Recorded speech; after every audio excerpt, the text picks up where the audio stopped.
তো ভবনের উল্টো পাশেই ছিলেন। জি, কি ঘটেছিল ঘটনাটা?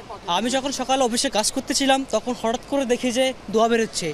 তখন আমি খেয়াল করলাম যে লোকগুলা বের হয়ে আসছে। তার কিছুক্ষণের পর দেখলাম যে ব্লাস্ট হচ্ছে এটা বড় করে।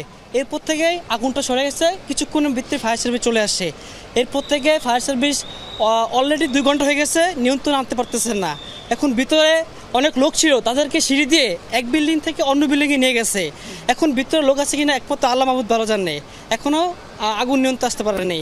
আপনি কি ছিলেন? হ্যাঁ, 2 জনকে উদ্ধার করা হয়েছে, 2 জনকে হসপিটালে নিয়ে যাওয়া হয়েছে এবং কি ফায়ার সার্ভিসের ইউনিটের লোক যারা কাজ করতেছিল তাদেরকেও কাজ করতে করতে তাদের অজ্ঞান হয়ে গেছিলো, তাদের অবস্থাও খুব গুরুতর।